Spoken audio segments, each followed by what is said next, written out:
DJ Vespers, Vespers, Vespers, Vespers, Vespers. Watch me.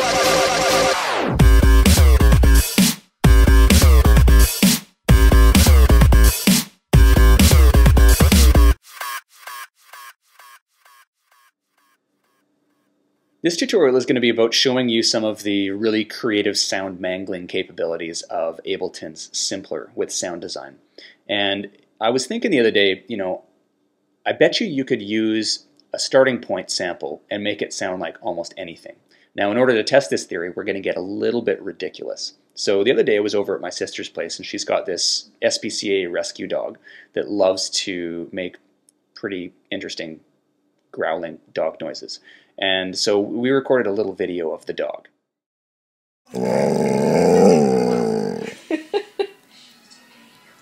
So this is Zales, and we're going to take Zales' growl, and we're going to see if we can make it into a dubstep bass line using Ableton Simpler. Alright, so we've got Zales' growl loaded up into a Simpler in Ableton.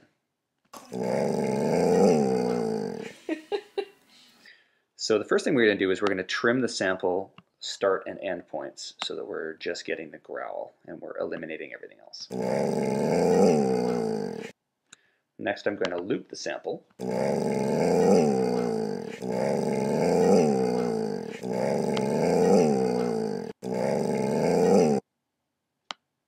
I wonder what she would do if I played this back for her.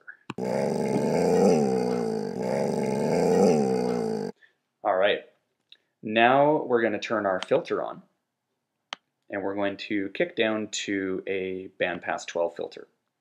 We're going to drag our filter frequency down to about 180 hertz or so, and we're going to crank our resonance.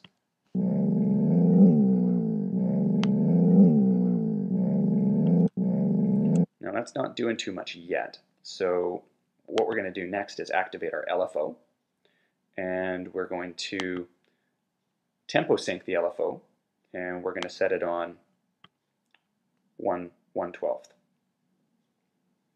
And we're going to increase our LFO to filter cutoff amount up to 100%.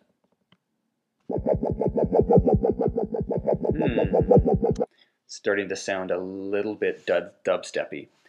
Now we're going to MIDI map the tempo of the LFO to a knob so we can modulate that in real time.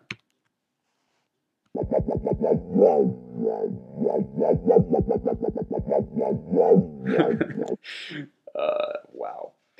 Okay, now we're going to give it that dubstep sound. Obviously this is going to be a bass patch, so we're going to need to pitch it down. So I'm going to transpose this down an octave. And we're also going to increase the sample spread, give it a nice wide stereo image there.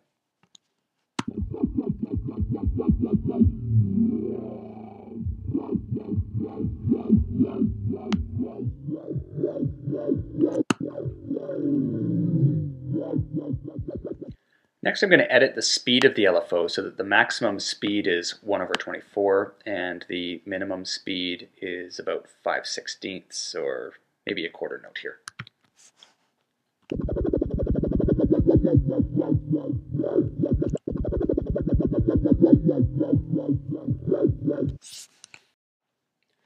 And lastly, we're going to throw a beat behind it and see how our new track sounds.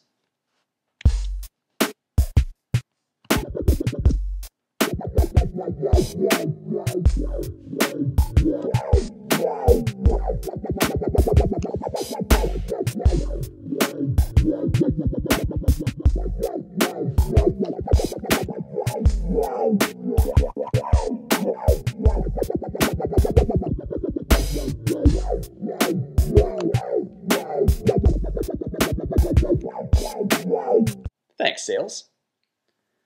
Oh, but we're not done yet. I'm not finished until I have totally and completely humiliated this dog. So what I'm going to do next is I'm going to do my best to make her sound like a cat. So we've loaded up another Simpler into a MIDI track, inserted the sample. We've already trimmed up the sample, so now I'm just going to turn on the sample loop point and make sure there's a bit of a crossfade there. I'm thinking this one should be pretty simple. We're just going to add a little bit of spread to it. And we're going to MIDI map the transpose.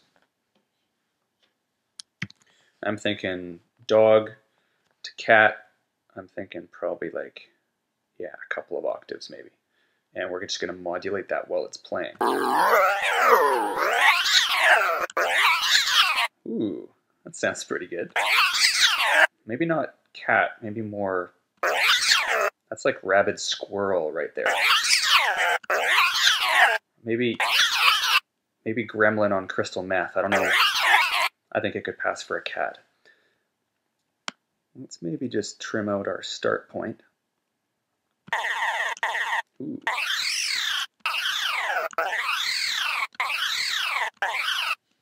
A little bit more.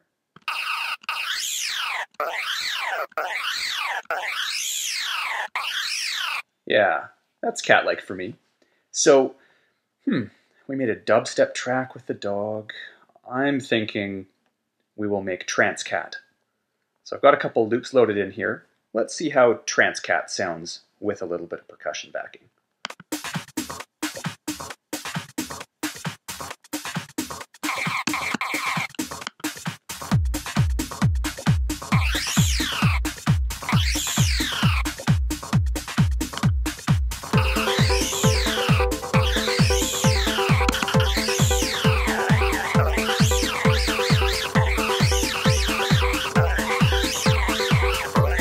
This week I've got one of the year's most outstanding producers with me. So in this tutorial we've managed to turn a dog into a dubstep bass line and then completely and totally humiliate it by making it sound like a gremlin on crystal meth versus cat in a trance track. Pretty successful sound design day if you ask me. Thanks for watching. DJ Vespers.